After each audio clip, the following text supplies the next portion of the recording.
Recording progress हो गई। चलिए, तो मैं क्या कर रहा था, सॉरी, मतलब जीपीएफ एफडी के बारे में जो बात है, कर रहे थे। जीपीएफ पीपीएफ से ये कम होना, मतलब जीपीएफ पीपीएफ भी होना, कम होना तय है। इसे दुनिया की कोई ताकत रोक नहीं सकती। तो हमको आपको पहले से तैयार रहना है कि ये जो रेट ऑफ इंटरेस्ट है वो कम हो रहा है, ठीक है। तो ये तो परंपरागत साधन बैंक का रहा है। इसके बाद यदि दूसरा आप इन्वेस्टमेंट साधन हम लोग इस्तेमाल करते हैं, तो जो सबसे ज्यादा लोकप्रिय होता है वो होता है एलआईसी। एलआईसी में कितने कितने पैसा लगाया है सबने? कुछ लगाया है सर, कोई लगाया है सर। सबका एक भी पैसा नहीं, मैंने नहीं लगाया है सब प्लान है सर, सबका प्लान। टर्म प्लान तो अच्छा प्लान है, टर्म प्लान के बारे में चर्चा करूंगा। सर मैं इंश्योरेंस के बारे में कुछ कहना चाहता हूँ। बोलिए, कहिए। जी, इंश्योरेंस एक्चुअली लोग इन्वेस्टमेंट समझते हैं, बट इन्वेस्टमेंट है नहीं। बेसिकली उसका जो पर्पस है, इंश्योरेंस मतलब आपके जो आगे के अगर कुछ आपको होता है तो वो जो खर्चे हैं वो मीट आउट हो सके। इसी वजह से लोगों का पूरा इंश्योरेंस होता भी नहीं है और लोग इन्वेस्टमेंट के चक्कर में बस ले लेते हैं या फिर एटीसी के चक्कर में। ठीक, बहुत आपने सही उदाहरण दिया है। तो एलआईसी में पहले इसको जानिए कि एलआईसी जो हम लोग इन्वेस्टमेंट करते हैं, एलआईसी में इन्वेस्टमेंट, एलआईसी में मुख्यतः दो तरह के प्लान आते हैं। एक होता है एंडोमेंट प्लान, दो क्या बल्कि 3-4 किस्म के प्लान आते हैं। एक होता है endowment plan, child based plan, इसके बाद आता है पेंशन बेस्ड प्लान, इसके बाद आता है टर्म प्लान। ये 3-4 पॉलिसियां होती हैं। टर्म प्लान के बारे में बाद में चर्चा करेंगे। टर्म प्लान एक, हम लोग क्या करते हैं कि एलआईसी खरीद लेते हैं, जैसा सुनील सर बता रहे थे कि एटीसी के पॉइंट ऑफ व्यू से खरीद लेते हैं। और काफी हद तक हम एलआईसी इसलिए खरीदते हैं क्योंकि हमारा चाचा भतीजा कोई होता है जो दोस्त मित्र होता है, एजेंट होता है, वो एजेंट होता है। लेकिन एक चीज हमको ये समझना है यहाँ पर कि जो एलआईसी एजेंट हमारे पास आता है उसका भारी भरकम कमीशन होता है। उस पर कितना कमीशन होता है, जब यह जानेंगे तब आपको मतलब कलई खुल के सामने आएगी। किसी एजेंट, जो कोई आपसे एजेंट मिले, कोई पॉलिसी लेकर के आगे, तो आप उससे सिर्फ इतना कह दीजिए कि ऐसा है कि हमको 25% कमीशन चाहिए। आप देखिए कि जो प्रीमियम आप पे करते हैं ना, 10,000 रुपये प्रीमियम पे करते हैं, तो आपको 2,500 रुपये आपको उस महीने दे देगा। कई आपको ऐसे भी एलआईसी एजेंट मिलते होंगे जो कि पहले साल का प्रीमियम आपका अपने तरफ से पे कर देते हैं। हाँ बिल्कुल मिलते हैं ना, क्योंकि उन लोगों ने अपना कस्टमर बेस इतना अधिक बढ़ा रखा है कि उनके ऊपर फर्क नहीं पड़ता है 10,000 20,000 का। क्लियर है ना जो मैं बता रहा? 110% तक कमीशन सर हमने बांटा है। देखिए कितने परसेंट तक? 110%। 110%। यानी 10,000 का प्रीमियम अगर कोई लेकर आता था, हाँ, तो उस कंपनी को 11,000 रुपए हम लोग एज अ कमीशन दे देते। ये देखिए लाइव एग्जांपल। ये चीज ये जो आरएमपी, ये जो 8 साल सर मैं इंश्योरेंस में था, तो ये ऑल्टरनेट चैनल में आरएमपी, आरसीएम और जो ये नेटवर्क मार्केटिंग कंपनीज जो होती हैं जो इंश्योरेंस बेचती हैं, तो उन्हीं के थ्रू जो इंश्योरेंस बिकता था उसमें ओवरराइड कमीशन, एक कमीशन होता था, उसके ऊपर ओवरराइड कमीशन होता था। तो उसमें अगले सालों का भी उसी में मैनेज कर दिया जाता था अगर बड़ी कंपनी है तो अब आप सोचिए कि ये क्या होता है। एक वो कहावत है, गुड़ जितना डालेंगे ना रस उतना मीठा होगा। जब हम 50,000 रुपया पे करते हैं किसी एलआईसी को, सुनील सर तो 110% का, मैं 110% नहीं, मैं 25% 30% लेके चलता हूँ। जहां तक मेरी जानकारी है कि 40% के आसपास डायरेक्ट एजेंट के हाथ में जाता है पैसा, 40%। और 40% के ऊपर उनके डीओ होता है, उनके तमाम ऑफिस के खर्चे होते हैं, बहुत सारे उनके खर्चे होते हैं जो कि उसी पैसे से कटता है। तो आप हम चले कि हमने क्या किया कि 1 लाख रुपया पे किया, और हमने 1 लाख रुपए जैसे ही पे किया, 40,000 रुपया किसको चला गया? जो हमारा चाचा भतीजा जो आया हुआ है उसको चला गया। अब हमारा जो पैसा इन्वेस्टमेंट हो रहा है 60,000 रुपया रस के लिए गुड़ के रूप में लगा। क्लियर है ना? अब आप बताइए क्या पहले इस पैसे को, पहले जो हमारा 60,000 रुपया गया, इस 60,000 रुपए को पहले 1 लाख होना पड़ेगा। वो ठीक है। कितना परसेंट होता है? अब 60 का 1 लाख होने के लिए आपको 80% लगभग पैसा, 80 का लगभग 70% पैसा जब बढ़ेगा तब कहीं जाकर के वो पैसा 1 लाख होगा। 70% समझ, 70% कितना कठिन होता है, बहुत टफ होता है 70% का रिटर्न लेके आना। क्लियर है ना? तो पहले पैसे को 70% बढ़ना पड़ेगा, फिर जब उसके ऊपर कुछ बढ़ेगा तब हमारा जो पैसा होगा कुछ दिखाई देगा प्लस में। LIC में इसी वजह से यदि आप लॉन्ग टर्म में चले जाइए, कितना भी बढ़िया फंड हो, कैसा भी फंड हो, आपको 4 से 5% से अधिक रिटर्न आपको नहीं मिलता। 4 से 5% नहीं। सुनील जी, मैं बताऊंगा आपको, एक हमारे जानने वाले मित्र हैं जो कई मल्टी लेवल कंपनियों में काम कर चुके हैं। उनके कहने पर मैं, एक कौन सी कंपनी थी मुझे याद नहीं आ रहा नाम, कोई MM करके नाम है, वो कोई मेडिकल में भी है, कई आप हो सकता हो उसके लोग आपको मिले होंगे। बनारस में उसका ऑफिस है, लखनऊ में भी ऑफिस है, वहां पर है, कृष्णा नगर ऑफिस है उसका। तो मैं गया था उसका। WeCare sir? नहीं, कोई दूसरी मोराल, नहीं, कुछ नाम M करके नाम है, M मुझे नाम याद नहीं आ रहा। हाँ, M से मोराल करके आलमबाग में ऑफिस है उसका। यस सर, हाँ वही होगा, तो वही है, वही वो अजंता हॉस्पिटल के पास में है। हाँ, मोराल है सर। ठीक, वही मोरल या मोराल ऐसे कहते हैं। तो हमको लिवा गए थे वहां पर, और एक वो प्लान दिखा रहे थे, इंश्योरेंस का प्लान दिखा रहे थे, ऐसे ही कुछ। एक कृपाल प्रजवानी सर लिखे हैं कि एंडोमेंट प्लान में 35% कमीशन होता है। चलिए 35% होता है तो कम होता है क्या? क्यों कृपाल सर, गलत कर रहा हूँ? जी बिल्कुल सही। हाँ। तो उन्होंने हमको एक प्लान दिखाया, इंश्योरेंस प्लान दिखाया, और उस प्लान को इन्होंने कहा कि पता नहीं कैसे 12,000 रुपया प्रीमियम पे करते थे हम, 12 साल से 12,000 रुपया महीना आपको पे करेंगे। मैंने अपना कैलकुलेशन निकाला, कहा कि यह असंभव है। कहे नहीं ये संभव। मैंने कहा बिल्कुल असंभव है, और मेरी उनसे तगड़ी बहस हो गई। उन्होंने कहा चलिए कोई बात नहीं, यदि आपको, मैं अपने जो इकोनॉमिक्स की फिलॉसफी थी, जो इन्वेस्टमेंट की जो फिलॉसफी थी, जो मैं जानता हूँ, मैंने उनको बताना शुरू कर दिया। फिर वो कहे कि चलिए इसमें आप पैसा नहीं लगाना चाहते तो अब जो हमारे दूसरे माध्यम है आप उसमें इन्वेस्टमेंट करिए। तो खैर वो तो दूसरी चीज हो गई, वो एक अलग बात। तो इंश्योरेंस जो एजेंट होते हैं, पहले साल आपको 35-40% कमीशन देते हैं, और दूसरे साल जब हम प्रीमियम पे करते हैं तो उस प्रीमियम पर भी 7% कमीशन होता है। कृपाल सर कुछ क्लियर करेंगे शायद, अभी 35% बता रहे तो उनको नॉलेज होगी। नहीं, एक्चुअल में सर इंडोमेंट जो पॉलिसी है उसमें 35% पहले साल होता है, LIC की बात कर रहा हूँ। और जो मनी बैक पॉलिसियां होती है उसमें सर 25% करीब जाता है। चलिए 25% पहले साल का। अब अगले नेक्स्ट ईयर पहले 45% था ना, लेकिन 40 और 45 जो आप 35% बता रहे हैं पहले प्रीमियम। नहीं सर, ये LIC में अभी भी शायद 35% है, पर लोग क्या दूसरे साल का भी जोड़ के एजेंट दे देता होगा भले। अच्छा, नहीं, मुझे ये पता था कि पहले साल जो नई पॉलिसीज होती थी उसमें 45 और जो पुरानी चल रही है उसमें 40% होता था, और 7.5% जो DO होता है उसको LIC में कमीशन मिल जाता है। अब देखिए 7.5%। चलिए अब इस पे आगे, अब इस LIC पे बहस करने के लिए नहीं इकट्ठा हुआ है, लेकिन हमें जी हमारा जो हम बनाना चाह रहे हैं ना उसका उद्देश्य समझना है। मैं समझता हूँ कि यदि उद्देश्य क्लियर हो जाएगा ना तो फिर जो हम लोग इकट्ठे हैं उसका मकसद जो है सॉल्व हो जाएगा। तो 7% आपका LIC एजेंट LIC में देता है, और ओवरऑल जो ग्रोथ होता है वो 4 से 5% के आसपास हमको रिटर्न मिलता है। तो ये बताइए इन्फ्लेशन कहाँ 10%, अरे सॉरी 6%, 7%, कहाँ हमारे पैसे की ग्रोथ 4 से 5%। हमको अंततः LIC लेने में नुकसान ही होता है। LIC में हमको लेना चाहिए, कौन सा लेना चाहिए? Term insurance sir. टर्म। हाँ, अब हमें टर्म लेना चाहिए। कोई फोन आता है फोन पे लिख कर एक टर्म इंश्योरेंस हमको लेना चाहिए।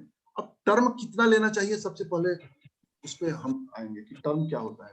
टर्म का मतलब होता है कि हम जितना पैसा कमा रहे हैं, मैं ध्यान दीजिएगा मैं क्या कहने जा रहा हूँ। मान लीजिए एक आदमी जो है राम नामक आदमी जो है हर महीने 50,000 रुपये कमाता है।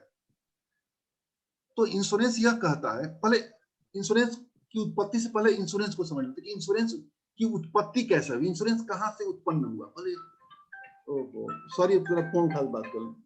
हेलो हेलो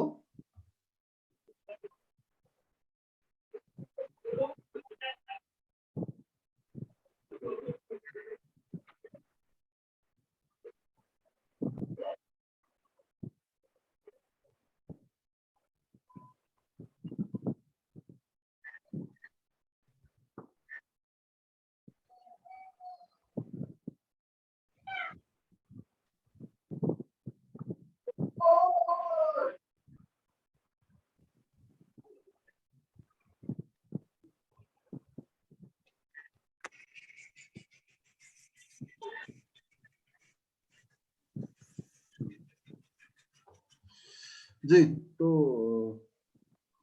राम नामक व्यक्ति को 50,000 रुपया महीना कमाता है। हाँ, इंश्योरेंस की उत्पत्ति कैसे हुई उसको उसके बारे में चर्चा करना। होता क्या था कि पहले जो व्यापार होते थे वो समुद्री मार्ग से व्यापार होते थे। पोत पर जो जलपोत होते थे, जलपोत पर सामान इकट्ठा किया जाता था और वो जाता था, एक देश से दूसरे देश जाता था। होता क्या था कि जो समुद्री लुटेरे होते थे बीच में उस पोत को लूट लेते थे। तो मालूम चलता है कि किसी पोत पर लाखों रुपए का सामान इकट्ठा हुआ है और वो लूट गया, तो उस आदमी को नुकसान होता था कि नहीं होता था जी नुकसान। तो उन लोगों ने एक सर्वे यह किया कि ये सर्वे साल में कितनी पोत ऐसी है। घर देखा है, ओहो मेरा घर देखा है अपना। सारे लोगों का अरे म्यूट कर दीजिए ना, कंसंट्रेशन खराब हो जा रही है। तो क्या करें, भूल गड़बड़ हो जाता है, टूट जाता है। तो पोत लूट लिया जाता था। उसके बाद होता क्या था कि लोगों ने सर्वे किया। सर्वे यह किया कि साल में कितनी पोत हम भेजते हैं और उसमें से कितनी पोत लूटी जाती है। एक उन्होंने रिसर्च निकाला। तो वो उन्होंने क्या किया कि उस एक औसत पोत की उन्होंने कीमत तय किया कि मान चलता है कि 100 करोड़ रुपया जो होता है एक पोत पर सामान आता है। तो उन्होंने क्या किया कि उस 100 करोड़ को जितने पोत होते हैं सबको बराबर और बांट दिया। भाई आप 2 करोड़ दीजिए, 3 करोड़ दीजिए, 4 करोड़, 5 करोड़ ऐसे दीजिए।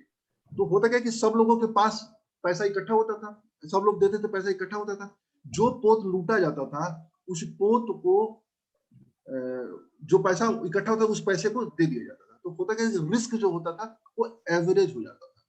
क्लियर है मैं क्या कहना चाह रहा हूँ? बिल्कुल। इंश्योरेंस की उत्पत्ति ऐसे ही हुई है। इंश्योरेंस ये कहता है कि भाई लोग हो रहे हैं इकट्ठा, औसतन कितनी लाइफ जो होती है बीच में खत्म हो जाती है। तो जो लाइफ खत्म हो जाती है उसकी कीमत हमको देना है।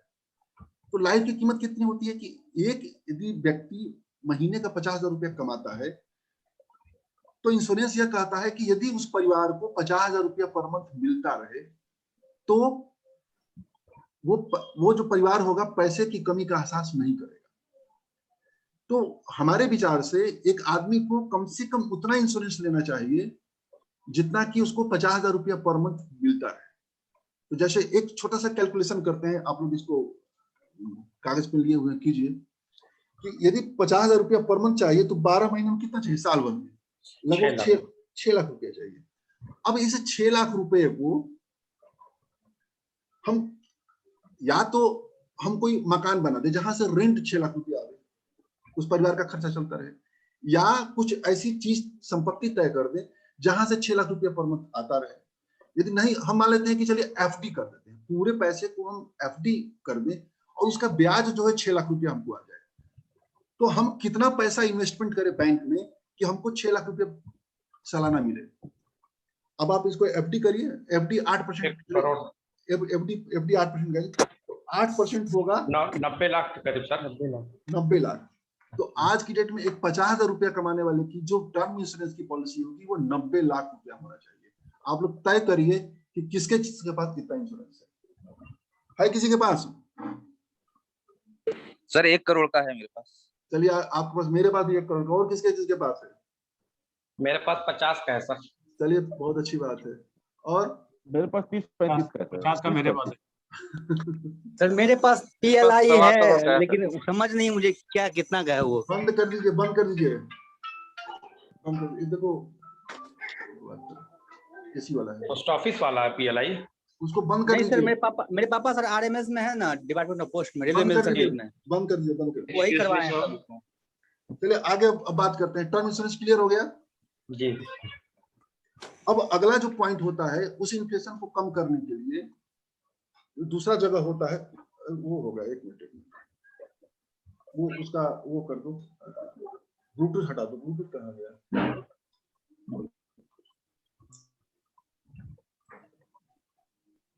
ब्लूटूथ ऑफ कर दो वहां से, ऑफ कर दो।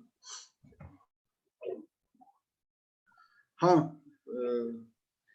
तो उस इन्फ्लेशन को कम करने के लिए जो अगला जो जगह होता है, वो जगह होता है धातु।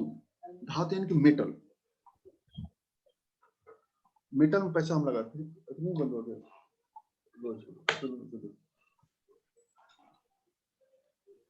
धातु कौन सा है? आपका सोना है, आपका चांदी है, आपका जो भी वो धातु होती है, वो एक ऐसी इन्वेस्टमेंट है जहां पर हम इन्फ्लेशन के प्रभाव को आसानी से कम कर देते हैं। आप सोने को उठा करके देखिए तो सोना जो है बिल्कुल महंगाई दर को पीछे करते जाता है। तो यदि लंबे समय तक हम सोने को होल्ड करते हैं तो आसानी से यहाँ पर 12 से लेकर के 15% का सालाना रिटर्न आता है। तो यदि हम इन्फ्लेशन को कम करना चाहते हैं तो जो सबसे अच्छा साधन पहला मेरे सामने होता है वो सोना होता है। क्लियर है? आप लोग इसको रियलाइज कर रहे होंगे। और दूसरा जो साधन होता है वो साधन होता है रियल एस्टेट।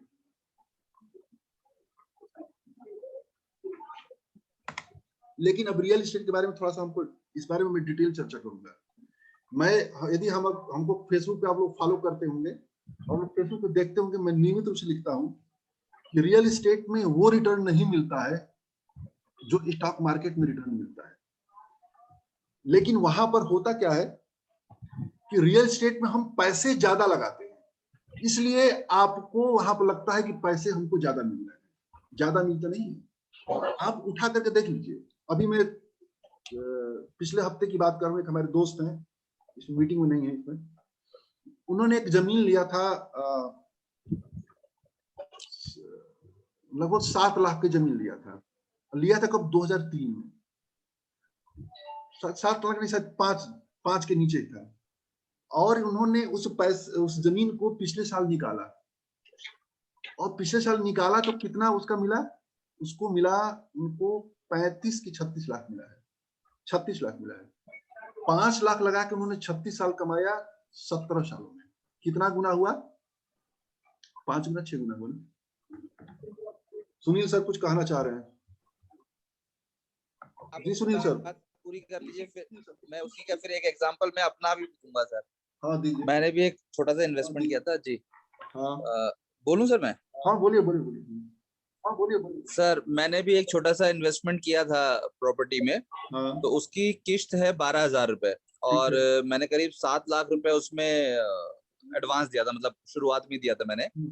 तो अभी मैंने एक कैलकुलेट किया था SIP में 12% और 10% के इंटरेस्ट से, कि 23 साल तक मुझे उसमें सर वो देनी है, किस्त देनी है। तो 23 साल अगर मैं SIP में 12,000 रुपए देता तो वो 1,43,00,000 रुपए हो जाता, जबकि इस मकान की कीमत इतनी कभी नहीं होगी।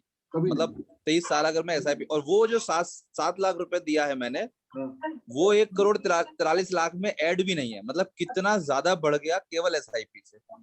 एग्जैक्टली।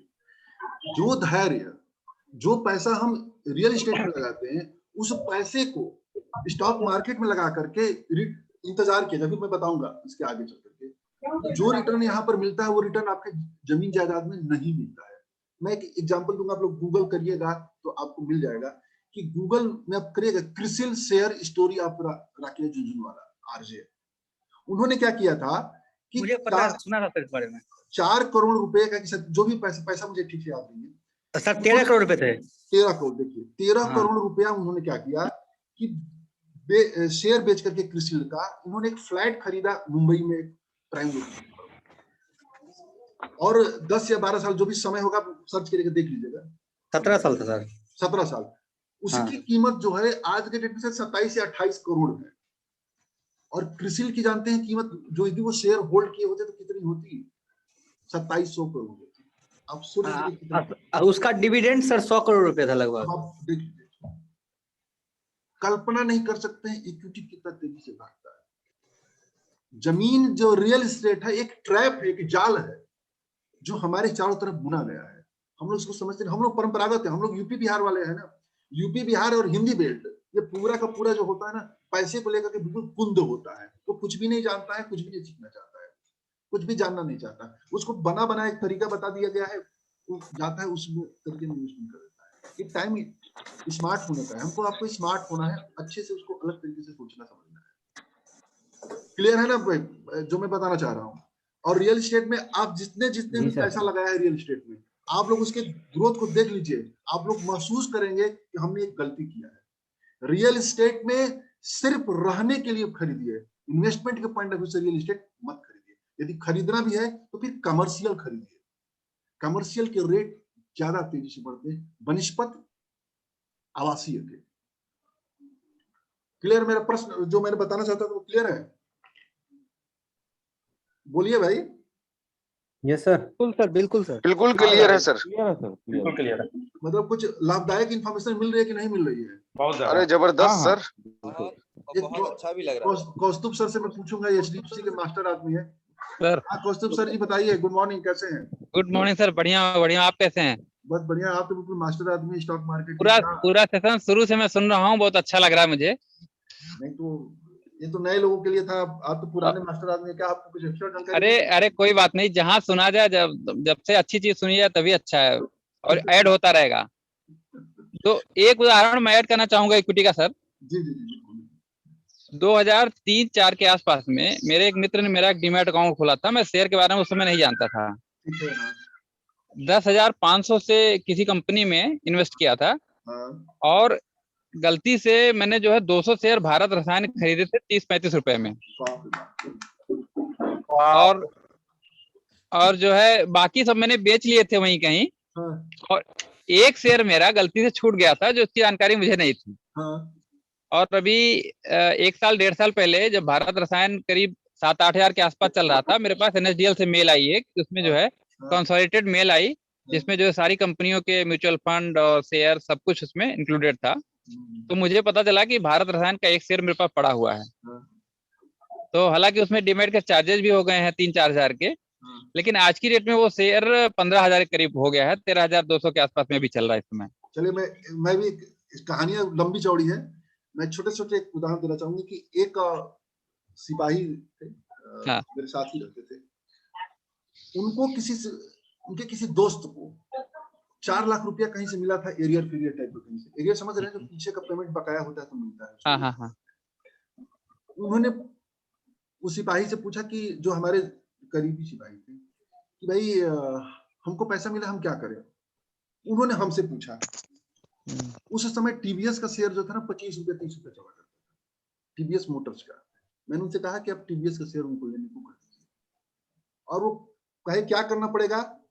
सुल्तानपुर की पता नहीं किस शहर में रहते थे, तो मैंने बता दिया कि HDFC बैंक में चले जाइए, वहां डीमैट खुलेगा वहां पर, या एक्सिस बैंक, किसी बैंक में चले जाइए, डीमैट खुल जाएगा, वहां पर पैसा शेयर लेके दीजिएगा। उन्होंने यही काम किया। 3 सालों बाद उन्होंने इनको फोन किया कि सर भैया हमको शेयर बेचना था, कैसे करना है?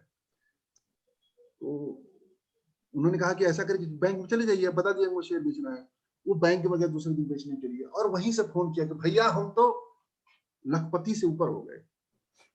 जो 5 लाख रुपया इन्वेस्टमेंट किया था, 25 रुपए का शेयर, 35 रुपए का शेयर था, वो 700 रुपए में टीवीएस का शेयर चल रहा था।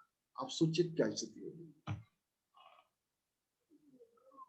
उन्होंने बेचा तत्काल, अब हालांकि बहुत ज्यादा संपर्क नहीं था, और बेच दिया पूरे शेयर को, और प्राइम लोकेशन पे अच्छे मतलब जगह पे उन्होंने शहर में मकान लिया। इसे कहते हैं इक्विटी। तो बिल्कुल, ऐसी स्टोरी ढेर सारी मिलेगी। हाँ, ऐसी स्टोरी ढेर सारी मिलेगी, लेकिन हम उसकी जब इक्विटी पे बात करेंगे, स्टॉक पे बात करेंगे, तब हम उस पर बात करेंगे। अब इसके बाद हम आते हैं स्टॉक पे आते हैं। आज बिल्कुल आप लोगों को मास्टर में बना के छोड़ूंगा। जो मैं जानता हूँ ना, एक चीज मैं लोगों से कहता हूँ, मैं इतने कॉन्फिडेंस के साथ कहता हूँ सौरभ जी, जी सर। अनिल सर, मैं इतने कॉन्फिडेंस के साथ कहता हूँ कि मैं किसी के सामने जो ये बातें बोल रहा हूँ, वो बातें किसी के सामने मैं आधे घंटा बोल दूं ना, वो दूसरे दिन निवेश करे या ना करे, लेकिन निफ्टी और सेंसेक्स को जरूर देखता है कि कितना बढ़ा कितना घटा। सही बात। और आप लोगों को इतनी नॉलेज हो जाएगी ना, दूसरों को निफ्टी सेंसेक्स की तरफ लाना शुरू कर देंगे। उसके बच्चे होंगे तो बच्ची का नाम निफ्टी रख देगा। आज की सर मीटिंग सुन के एक अफसोस हो रहा है मुझे। आज की मीटिंग सुन के एक अफसोस हो रहा है कि पिछली जो मीटिंग्स हुई है वो मैं अटेंड नहीं कर पाया सर। आज मैं भी पहली बार आया हूँ। अभी तक आपका फेसबुक पर 2 एक बार देखा था, आज फिर फेसबुक पे शायद देखा, फिर मैंने जो है मैसेज किया आपको लिंक के लिए।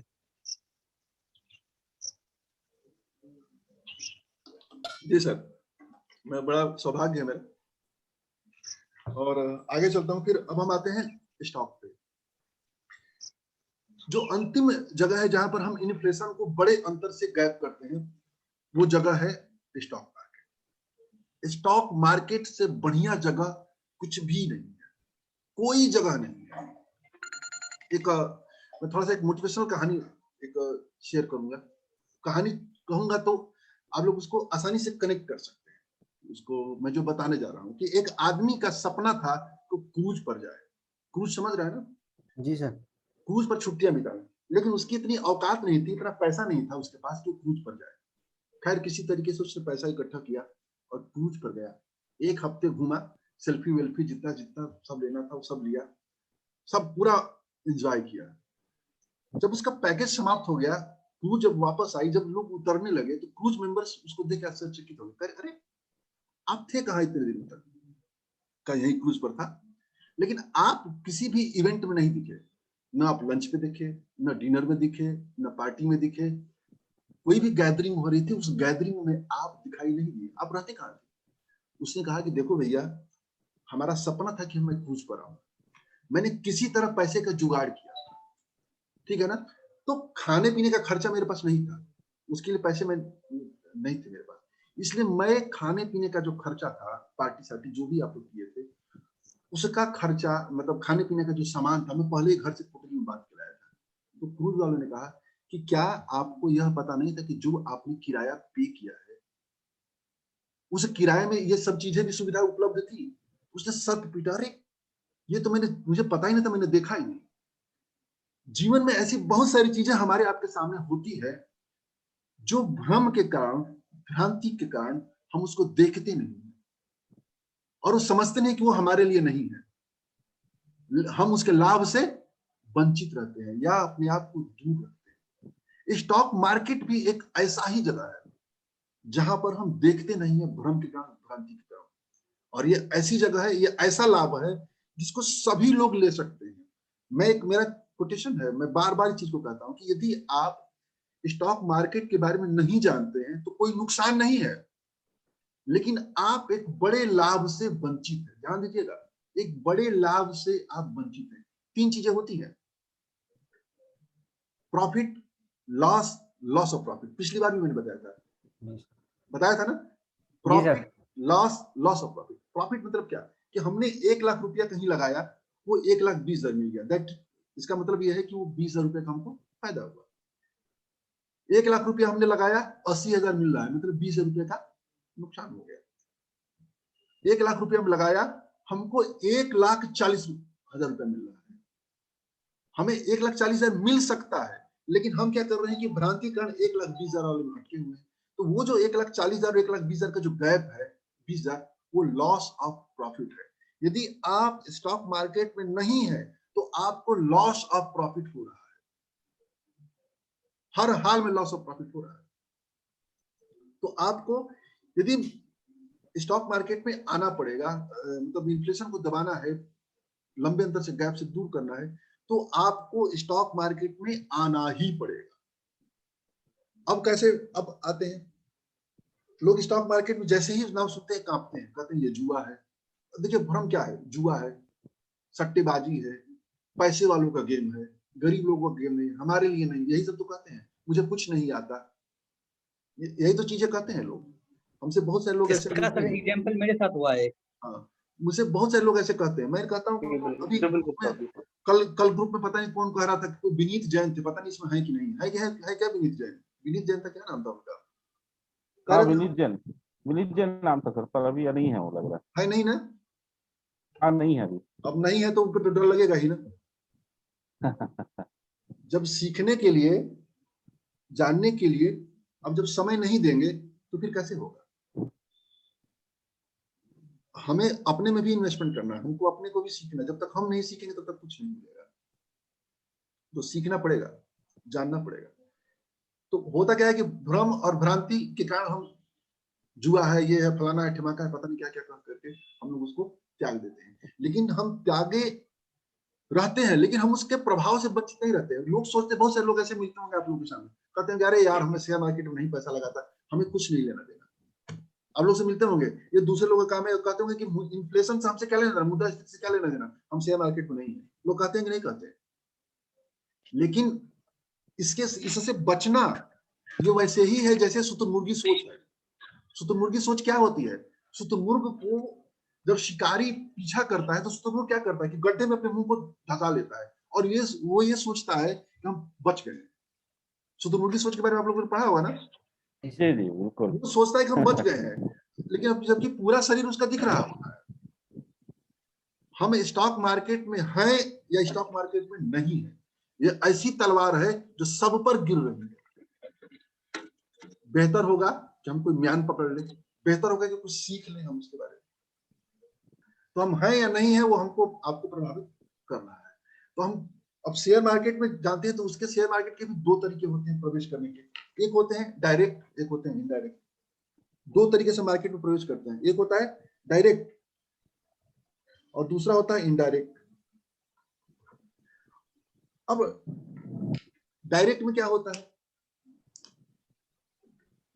डायरेक्ट में क्या होता है कि हमें डीमैट खोलना पड़ता है और हमें खुद शेयर चुनने पड़ते हैं। खुद शेयर चुन करके हम पैसा लगाते हैं। लेकिन डायरेक्ट की क्या स्थिति होती है कि हम नॉलेज हमको नहीं होता है, हम जानना नहीं चाहते, सीखना नहीं चाहते हैं, जिसकी वजह से डर लगता है। जैसे वो विनीत जैन थे, कल कह रहे थे आज नहीं है, उनको डर लगेगा, डर तो लगेगा। हम गलत निर्णय लेते हैं, हम कई तरह के चीजें होती है। मतलब औसतन आप डायरेक्ट इक्विटी में जो इन्वेस्टमेंट करता है आप देखिएगा तो 90% लोग नुकसान उठाते हैं। और यही वो डर होता है जो लोग मार्केट इन्वेस्टमेंट से डरते हैं। क्यों डरते हैं, कैसे डरते हैं, अभी इसके बारे में थोड़ा सा और ब्रीफ में जानकारी दूंगा शेयर के बारे में, तो और आपको जानकारी मिलेगी। और दूसरा होता है इनडायरेक्ट। इनडायरेक्ट क्या होता है कि जो म्यूचुअल फंड वगैरह के माध्यम से आते हैं। स्टॉक मार्केट में इन्वेस्टमेंट के लिए, डायरेक्ट इन्वेस्टमेंट के लिए क्या चाहिए? हमको नॉलेज चाहिए। कब मार्केट में एंट्री कर एग्जिट कर उसकी नॉलेज होना चाहिए। स्टॉक की रिसर्च करनी चाहिए, कब बेचें उनकी जानकारी होनी चाहिए। एक हमारे पास सिस्टम होना चाहिए, जैसे टर्मिनल है, तब हम जाकर के खरीदारी कर सकते हैं। इतनी खरीदारी के बाद भी लोग नुकसान उठा देते हैं। तो कुछ मार्केट में बिचौलिए होते हैं जो एक्सपर्ट अपने आप को कहते हैं और वो ये कहते हैं कि ऐसा करिए कि आप अपना पैसा हमको दीजिए, ठीक है ना?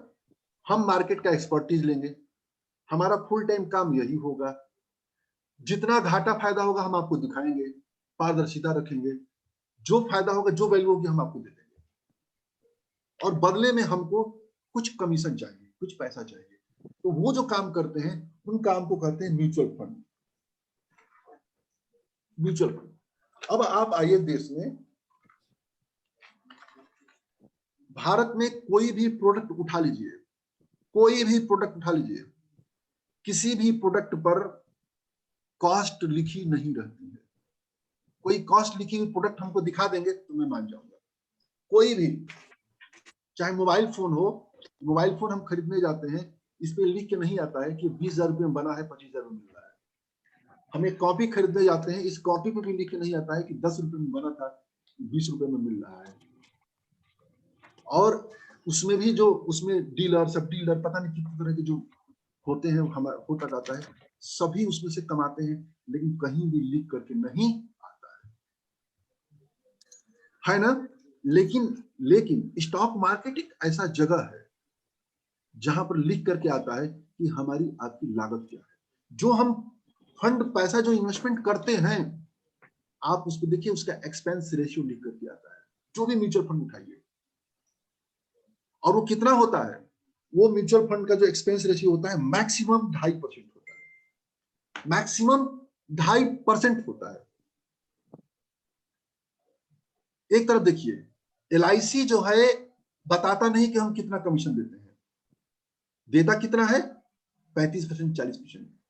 म्यूचुअल फंड बताता है कि हम कितना कमीशन देते हैं, कितना देता है 2.5%। लेकिन यह 2.5% डायरेक्ट एजेंट का कमीशन नहीं होता है, उसमें पूरे उसकी टीम का खर्चा जुड़ा होता है, पूरा उसका जो खर्चा होता है उसमें निहित होता है। यानी आप समझ रहे कि हम यदि 10,000 रुपया आप पे करते हैं किसी फंड को, तो मुश्किल से उसका 2.5% 250 रुपया वो एजेंट को कमीशन के रूप में जाता है। एजेंट को 250 रुपए में सब कुछ इन्वॉल्व होता है, उसके ऑफिस के खर्चे, तमाम तरह की चीजें होती है। तो अब हमको ये बताइए कि एक तरफ हमको जैसे मुझको काम करना है, ब्रोकर का काम करना है, अब हमको एक जगह 40% कमीशन मिल रहा है, एक जगह हमको 2.5% कमीशन मिल रहा है, हम किस काम को चुनना पसंद करेंगे? 40% को, 40% वाले को। इसीलिए LIC एजेंट आपको गली गली मिलते हैं, म्यूचुअल फंड एजेंट आपको नहीं मिलते हैं।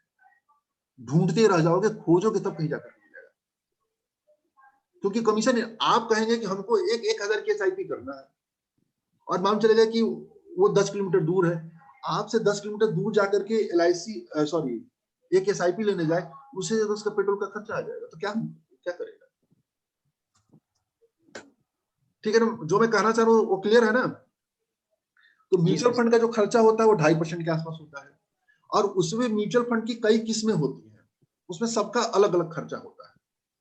और अब आप बात करिए, यदि हम डायरेक्ट इक्विटी में आते हैं, जो ब्रोकरेज होती है, जिस पर आए दिन चर्चा वगैरह होती है, ब्रोकरेज कितना लगता है? 5 पैसा 25 पैसा 5 पैसा लगभग होता है। यानी 100 रुपया पे यदि होल्डिंग कर देते हैं तो 50 पैसा लगता है। ये मान के चलिए कि एक सौदा आप करते हैं तो सामान्यतया 25 रुपये का ब्रोकरेज जाती है या 30 रुपया। तो सबसे सस्ता जो इन्वेस्टमेंट होता है आपका स्टॉक होता है। इतना क्लियर हो गया? जी। इतने किसी को कोई प्रश्न हो तो कोई प्रश्न करे, मैं आगे अब शेयर पे आऊंगा। मैं सबसे पहले मैं काला जी से पूछूंगा, ये स्टूडेंट है, काला जी बताइए क्या है आपकी प्रतिक्रिया, क्या है? यस सर, पिछले मतलब जब से सर मतलब आपने स्टार्ट करा सर, तब से मैं एक्चुअली 2-3 क्वेश्चन पूछ चुका था, मतलब आपने सुने नहीं थे शायद। सर सबसे पहला था सर कि क्या बोलते हैं, इन्फ्लेशन सर चेंज होती रहती है, मतलब टाइम टू टाइम हमेशा चेंज होती रहती है। और सर उसके बाद सर जो फिक्स्ड डिपॉजिट अकाउंट है सर, उसमें मतलब फिक्स्ड है कि 6.75% रिटर्न ही मिलेगा? नहीं, वो भी बदलता रहता है। Okay, thank you sir. और किसी का कोई प्रश्न? Yes sir. हाँ बोलिए, क्या पूछिए? सर मेरे पापा ने मेरे नाम से PLI कराया है। हाँ, उसका लाइफ इंश्योरेंस, उससे यदि वो तो निकल जाएगी, जितना मिले जैसे मिले। नहीं सर, मैंने उनसे बोला 2,000 रुपए का मंथ का किस्त जाता है उसका इंस्टॉलमेंट। मैंने बोला कि आप उतना दे दीजिए हमको, हम 1 रिलायंस का शेयर खरीद लेंगे पर मंथ। और उनका वही जवाब था, वो तो अथी है, उनमें घाटा भी हो सकता है, लॉस भी हो सकता है। वो परंपरागत सोच वाले हैं ना। आप रिच डैड पुअर डैड पढ़िए कि उसमें गरीब पिता और अमीर पिता का उदाहरण दिया हुआ है। आप लोग अच्छे इसका सर एक विजुअल डाउनलोड किया है सर, आज पढ़ूंगा, देखूंगा। कौन सा? रिच डैड पुअर डैड का एक वीडियो डाउनलोड किया हुआ है। वीडियो मत, किताब पढ़िए, हाथ में लेके किताब पढ़िए। किताब पढ़ने, हाथ में लेके किताब पढ़ने का आनंद अलग होता है। और कागज पेन पेंसिल लेकर के बैठिए, और जो इंपॉर्टेंट चीज होगी उसको अंडरलाइन करिए, वो सीधे दिमाग में अंदर जाता है। मेरा अपना व्यू है, बाकी आप उसको जानिए। कुछ लोग तीक्ष्ण बुद्धि वाले होते हैं, कुशाग्र बुद्धि वाले होते हैं, वो कहीं भी कैसे भी समझ लेते हैं। नो डाउट सर, अगर 30 साल का सर मेरा प्लान है PLI का, अगर 30 साल तक हम एक स्टॉक रिलायंस का ले लेते हैं तो ये निश्चित उसे 100,000 गुना ज्यादा प्रॉफिट देता है वो। ठीक है, बिल्कुल सही। मैं एक कोई MR कार्तिकेय सर है, जरा उनके बारे में पूछो। 24 MR है। कार्तिकेय सर, ये कौन है? Hello sir. हाँ सर, बताइए, अपने बारे में बताइए थोड़ा। सर मैं अभी स्टूडेंट हूँ सर, मैंने BCom अभी कंप्लीट किया है पिछले साल ही। अच्छा। अभी मैं MCom कंटिन्यू कर रहा हूँ। जो दिलीप सर हैं सर, उनके कहने पे ही मैंने थोड़ा सा ज्वाइन किया है। एक महीना हो गया मुझे थोड़ा बहुत देखते हुए। बहुत बढ़िया, बहुत बढ़िया, बहुत बढ़िया। तो सर आपने रिच डैड पुअर डैड बताई थी, मैंने एक बार पढ़ी थी लेकिन उतना डिटेल में नहीं पढ़ पाया था। अभी मुझे दोबारा पढ़नी है, ठीक है, क्योंकि सर जितना बार उसको पढ़ते हैं उतना बार कुछ ना कुछ नया गेन होता है। ये रोहित यादव भी स्टूडेंट है क्या आप लोगों के साथ? एक रोहित यादव है, शिवांश सिंह है, और एक कौन है? सर आज स्टूडेंट की संख्या कुछ ज्यादा लग रही है। चलिए अच्छी बात है ना, हम तो स्टूडेंट वैसे सभी स्टूडेंट है सर हम लोग। सर सभी रोहित यादव स्टूडेंट है, सर, बस उम्र कम ज्यादा है। मैंने बताने का सर मैं पिछले 2 साल से आपके ग्रुप क्या सर, पिछले 2 साल से मैं आपके पिछले 2 साल से आपको फॉलो कर रहा हूँ सर। अच्छा अच्छा, आपके ग्रुप को। अच्छा तो कुछ समझे आप सर? चलिए कोई बात सर नहीं। मैं हमेशा आपका हर एक चीज आपको बहुत बेहतरीन तरीके से फॉलो करता हूँ सर, सब कुछ समझ रहा हूँ मैं सर। अब आपका चलिए बहुत बढ़िया लगा। बात जहाँ पहुंचनी है पहुंच जाए तो बहुत मजा आता है उसको करने का। अब हम आगे आते हैं। अब सर धन्यवाद सर। चलिए बहुत अब आते हैं सीधे शेयर पर। हम आएंगे। इन्वेस्टमेंट का फंडा क्लियर हो गया। मैंने मुद्रास्फीति बताया, मुद्रास्फीति को कैसे कम किया जाए, मतलब कैसे उससे पार पाया जाए उसको मैंने बताया। उसके बाद मुद्रास्फीति से पार पाने के लिए निवेश के साधन जो भी बताए उसके बारे में मैंने बताया। अब हम बताते हैं शेयर पर आते हैं। बहुत सारे लोगों को लगता है यार निफ्टी क्या है, सेंसेक्स क्या है, लोग अक्सर करके पूछते हैं। किसी के दिमाग में प्रश्न बनता है कि निफ्टी क्या है, सेंसेक्स क्या है? यदि प्रश्न बनता है तो कोई बतावे हमको कि निफ्टी क्या है। बनता है। जब शेयर लेता हूँ तो वो लिखा होता है उसमें NSE, BSE और ये कुछ कंफ्यूजन करता है। हाँ कुछ कंफ्यूजन, बहुत सारे लोग, हमसे भी कई लोग पूछते हैं कि ये क्या है निफ्टी, वो कुछ नहीं जानते हैं। वो बात करते सेंसेक्स इतना बढ़ गया, सेंसेक्स इतना घट गया। एक बार सर मैंने जब स्टॉक मार्केट नहीं आया था, किसी से पूछा कि ये निफ्टी क्या है, सेंसेक्स क्या है, तो उन्होंने बता दिया सेंसेक्स में जो 30 कंपनियां हैं उनकी सारा प्राइस जोड़ के जो प्राइस बनता है वो सेंसेक्स है। ये भी बात सही है। एक सामान्य उन्होंने अच्छा उदाहरण दिया सर। जैसा कि मान लीजिए कि हमारा जो फिनोलॉजी का जो ग्रुप है उसको मान के चला जाए सेंसेक्स, और विजय सर जो है वो निफ्टी हैं। मतलब कि सारा जो निचोड़ है टॉप 50 के जो शेयर्स होते हैं उसको निफ्टी 50 हम कह सकते हैं, अकॉर्डिंग टू माई सेल्फ। चलिए बहुत अच्छी बात है, बहुत अच्छी बात है। और हाँ आगे बढ़ते हैं। शेयर क्या होता है? देखिए शेयर को थोड़ा सा हिंदी में समझने की कोशिश करेंगे ना तो और अच्छे से समझ में आएगा। शेयर का शाब्दिक अर्थ होता है हिस्सेदारी। इसको बढ़िया समझिएगा। यदि सर एक क्वेश्चन और है सर। सर ये शेयर और स्टॉक में कोई डिफरेंस भी है क्या? एक ही चीज है? दोनों एक ही है, दोनों एक ही है। स्टॉक मतलब होता है संग्रह, किसी चीज को इकट्ठा करना, संग्रह होता है वो। स्टॉक मतलब संग्रह हो गया, होता है ना कि उनका स्टॉक क्लियर हो गया, उनका स्टॉक इतना बचा हुआ है। आप दुकानों में जाएंगे तो कोई सामान मांगेंगे कि भाई हमको फलाना टी शर्ट चाहिए, तो क्या कहता है, कह रहे ये जो टी शर्ट है मेरी स्टॉक में नहीं है। वो स्टॉक मतलब क्या? संग्रह। हेलो, इकट्ठा होता है उसको स्टॉक। क्लियर है? Hello sir. हाँ बोलिए आनंद सर, बोलिए। हाँ भैया, एक प्रणाम भैया। बताइए। देखिए शेयर और स्टॉक में एक डिफरेंस होता है जो हम लोग कॉमर्स के बच्चों को पढ़ाते हैं। हाँ। बेसिकली शेयर पे क्या होता है कि कॉल्ड अप वैल्यू होती है। हाँ। जैसे एप्लीकेशन मनी कॉल्ड अप होता है। मान लीजिए एक शेयर का दाम 10 रुपया था, तो उस पे जैसे कंपनी कॉल्ड अप करती रहती है, कभी 2 रुपया मंगाई, 3 रुपया मंगाई, 4 रुपया मंगाई। जब शेयर की called up value fully paid होती है, that means fully paid up shares are called as stocks. यानी स्टॉक का मतलब है कि वो शेयर की फुल्ली पेड अप वैल्यू है, यानी आपने उसके बदले पूरा का पूरा पैसा कंपनी को दे दिया है, कोई भी अनकॉल्ड कैपिटल नहीं है। चलिए बहुत टेक्निकल चीज उन्होंने बताया सर। यही चीज सर आनंद सर की स्टूडेंट जो मेरा दोस्त है उसने मुझे बताई थी। कड़ी दर कड़ी मिलती जा रही है। ये कुछ कालरा हाथ खड़ा किया। बताइए कालरा जी, बोलिए। सर अगर सर हमने फॉर एग्जांपल सर कोई लोन वगैरह लिया सर, उसमें सर हम शेयर को सर ऐसा कोलेटरल रख सकते हैं? एक मिनट, क्या क्या क्या किसका? ये शेयर को? यस सर, ऐसा कोलेटरल रख सकते हैं, रख सकते हैं। Thank you sir. तो मैंने कहा शेयर का मतलब होता है हिस्सेदारी। अब शेयर की उत्पत्ति कैसे हुई इसको बेसिक चीजें समझते हैं। जो आज समझ लगे ना तो एकदम क्लियर हो जाएगा फंडा। शेयर कहां से आता है, कैसे आता है। फॉर एग्जाम्पल के तौर पर मान लीजिए हमें एक दुकान खोलनी है, इसको कागज पेन पर लिखते चलेंगे तो आसानी से समझ में आएगा, क्योंकि मैं उससे कुछ प्रश्न पूछूंगा और उस प्रश्न के आपको उत्तर देंगे तो और मजा आएगा। कि फॉर एग्जाम्पल के तौर पर मान लीजिए हमको एक कपड़े की दुकान खोलनी है कहीं पर, ठीक है ना, और उस कपड़े की दुकान खोलने में 1 लाख का खर्चा आ रहा है, ध्यान दीजिएगा, 1 लाख का खर्चा आ रहा है। अब हमारे पास क्या है कि 50,000 रुपया पहले से पड़ा हुआ है और मैं सोचता हूं कि मैं दुकान खोलूं, तो अब हमें कितने और पैसे के प्रबंध करने हैं, और 50,000 के। अब उस 50,000 के पैसे के लिए हमको क्या करना है, या तो उस 50,000 के लिए मैं बैंक जाऊं, मैं बैंक से मैं कहूं कि भाई देखिए मेरे पास कपड़े की दुकान खोलने का एक प्रोजेक्ट है, आप हमको फंडिंग कर दीजिए 50,000 का, ठीक है ना, बैंक हमको लोन दे देता है, दुकान शुरू कर देते हैं। ये तो क्लियर है ना आपको।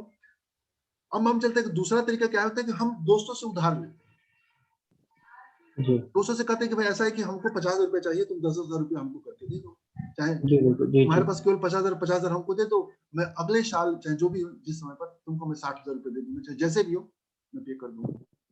यही तो होता है ना। एक तीसरा तरीका भी होता है।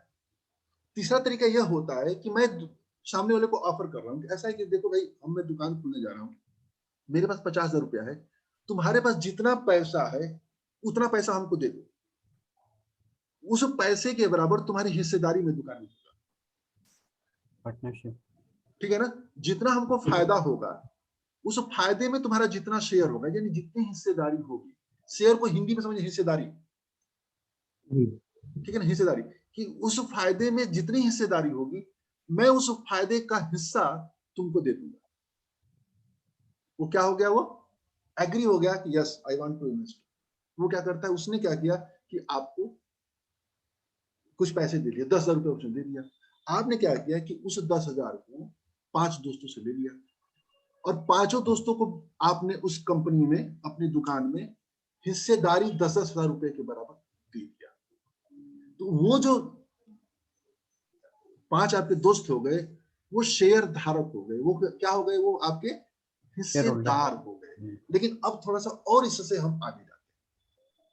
और इससे एक भोजपुरी की कहावत है, इसको मैं बार बार थोड़ा सा कहता हूँ, कहावतें में मेरा बहुत पसंदीदा चीज होता है कि मूस मोटाई लोढ़ा होई।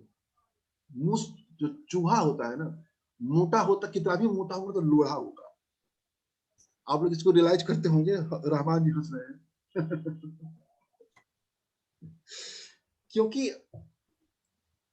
मतलब कि एक बिजनेसमैन जो स्टॉक मार्केट का सहारा नहीं लेगा, वो कितना भी मोटा होगा तो वो लोढ़ा होगा, वो आगे बहुत ज्यादा बढ़ नहीं पाएगा। उसको यदि आगे बढ़ना है तो इसको स्टॉक मार्केट में आना ही पड़ेगा।